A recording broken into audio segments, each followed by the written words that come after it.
lawyer, where he was telling you a lot of what you're saying. It makes logical and legal sense.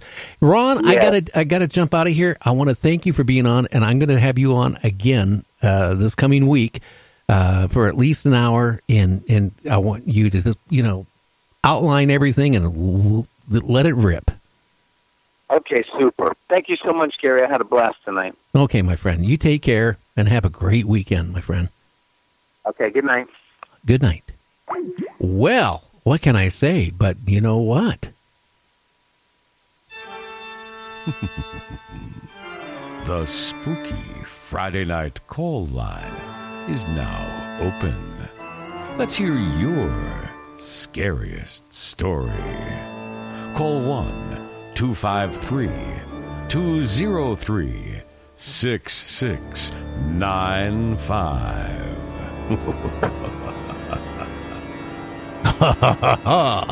I wish I could do that. No, that's the professional for you, though. That's 1-253-203-6695. I can take one call at a time, so if the line is busy, hang up, give it about a 3-4 minute stretch, and then call back. We are live, so you can actually hear when, somebody's done with their scary story. Then dial in really quick. That's 1-253-203-6695. Let's hear some scary stories tonight.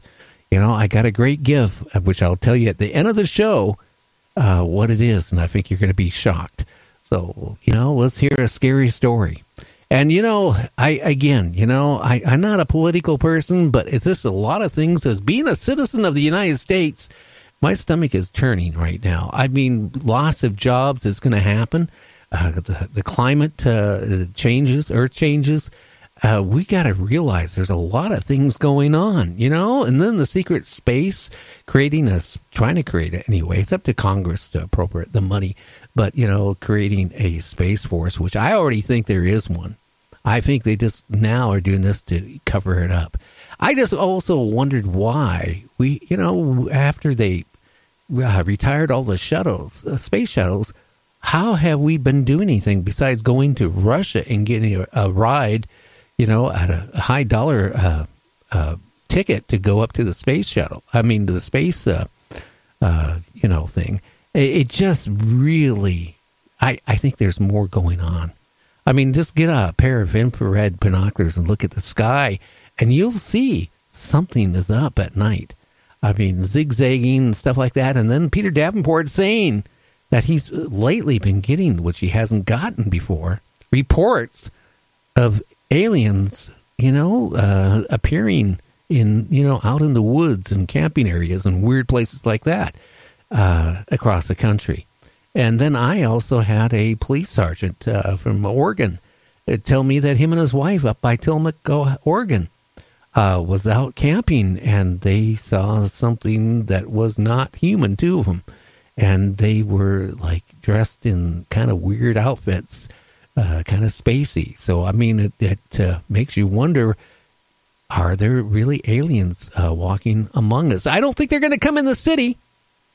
But I think they're going to be out in weird places, and maybe that's where they get their abductions, where they do it out in secluded areas where they can, take a person and maybe implant them or whatever they do. Come on. I had all these people message me today saying they got scary stories, but I'm not getting any phone calls. Again, it's 1-253-203-6695. And hopefully, maybe talking about what we talked about tonight, maybe it turned off people. I don't know. But the global warming thing is a major thing to me. And the tariffs that's going on is a major thing, because I don't want to see people getting hurt anymore.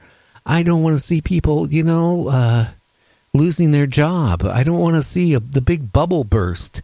And that's the things I'm kind of worried about. And you should be worried about it, too. I mean, when Walmart sends a letter to the White House and says that, hey, these tariffs are going to hurt the economy, and then the president turns around and slaps more tariffs on. I don't know. It's funny because, when he became president of the United States, he was trying to be buddy-buddy with the president of China. And now, I mean, he's really caused a lot of rift between, all the major world, governors and presidents and leaders and all that stuff. It's really scary. Okay, we got a call right now. Let's take it and see who we have here. You're on Night Dreams Scary Story Time. Hi, Gary. It's Karen. Well, hi, Karen. How's your animal doing? About the same. He's going for surgery Monday morning. What type of problem with the eye? Is it infected or is it blind or what? Yeah, he got scratched by one of the other cats, and it got really infected. Okay, the eye started coming out. Coming out, or is it swollen up? The eyeball itself is coming out of his socket. Okay, because it's something. He has to have it removed. Okay, it's something that maybe the vet should have told you about right at the very beginning. It's called NFZ, and it's PUFFER. It's for infections for dogs and cats. We got a mini farm. I had a goat here where, it's no longer living, but we had a goat that had a major eye infection. The vet wanted to remove its eyes, one of the eyes. Yeah. And then I was talking to another vet, and they said, try this stuff. I put it in, and you know what? Within 3-4 days, the eye started, the swelling went away. The infection started clearing up. Within a week, the infection was gone. And I got a couple of dogs that are like, I got a part poodle, part terrier that is like 20 years old and has been blind for 2 years now. And it gets major eye infections. And, when I took him to the vet, first thing they said, well, let's put your dog down because he's old and all this stuff. And he's in diapers, right? Well, I still love the creature. But you know what? I used this stuff on his eyes. And within 2-3 days, the infection is gone. The swelling is gone. And it's not that expensive. It's like under $20. But it's for ear, eye infections for dogs and cats. I've been using, because we didn't get to it in time. We thought it would clear up on its own. But when it started pussing, we knew there was a major problem. Well, the eye was starting to bulge. My goat we had, his eye looked like it was going to pop out of its socket. It was that infected, draining pus like mad. It already has. Yeah, and then we put this stuff in it, and the infection started clearing up. The swelling of he lost his eyesight naturally, but the eye kind of like settled back into normal, and we didn't have to have the eye removed. So I'm just saying, you might want to maybe check this stuff out. We started using fluoxetine, which I had gotten from my eye surgery, and I looked it up online, and they also use it for cats. So I started giving him two drops every hour, and it cleared up the major part of the infection, but it was too late for the eye itself. Okay. The eye is way out there. It looks like he looks like one of those slinky eyeball glasses things. Yeah, he can still move it, but he can't see at all, and he's just it's too damaged. Yeah, sorry to hear that. So you got a story tonight.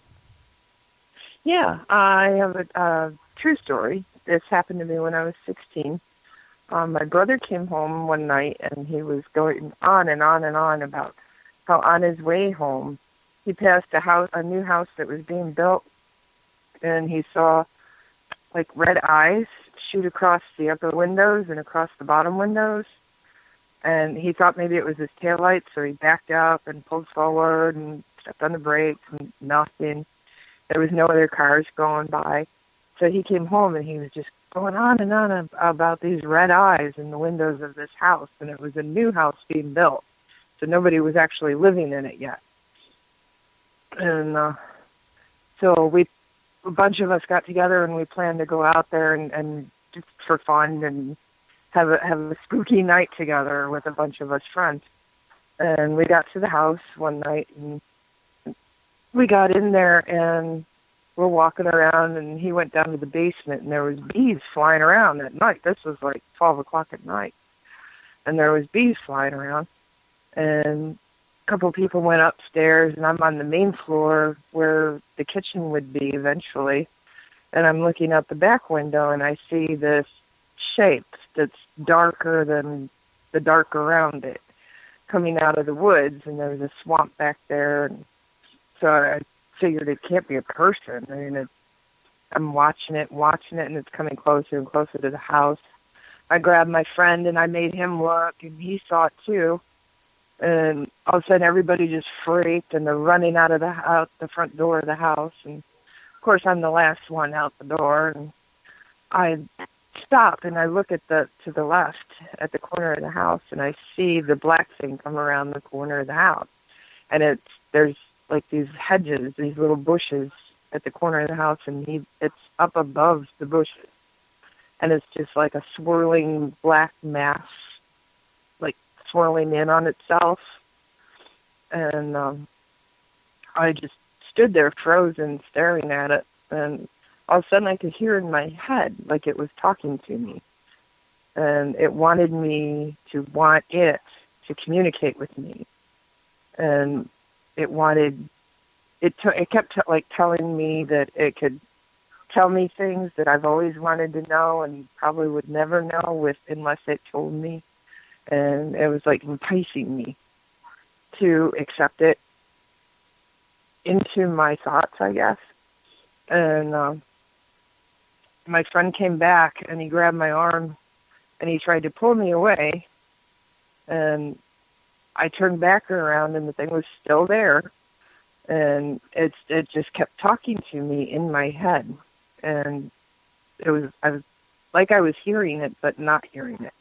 Not with my ears, anyway. And then he came back and grabbed my arm again, and I finally turned and ran with him, and I tripped over the broken up concrete and cut my knee, almost cut my thumb off, and we never went back except in the daytime. There was this little cemetery from the 1700s.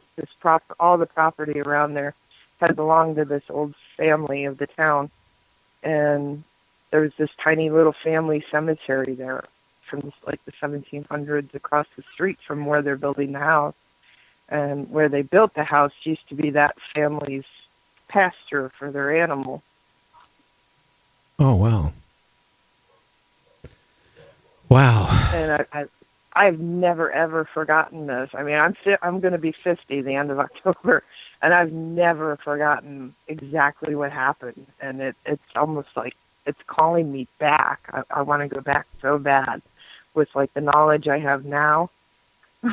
Oh, yeah. How long have you been into the paranormal, Karen? Since I was a kid. I've been so interested in it. And after my adopted mother passed away, my grandmother hired a woman to find my birth mother, and she told me that my great aunt on my birth mother's side was actually a witch in West Virginia. And she told me to never tell my stepsisters or my half-sisters any of what she was telling me. So she was in witchcraft. Yeah, but like not evil witchcraft. She was more like herbs and medicinal, but apparently like the dreams and stuff I have and the premonitions and things like that and the other abilities are inherited, I guess. Okay, I got another call. I'll let you know here by a text tonight if you want or not. Okay? Okay, awesome. Okay. Thank you. Thank you.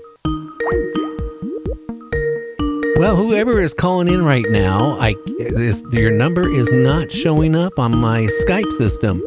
You gotta be calling in on a regular phone, otherwise I can't take your call.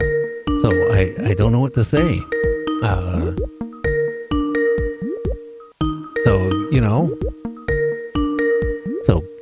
If you can hear me, I can't take your call, so hang up and call on a regular phone line. Boy.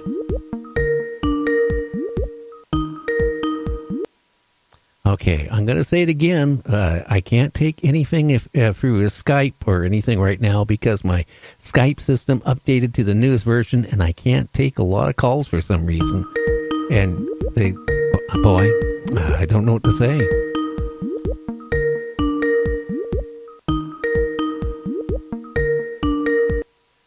Oh, They're calling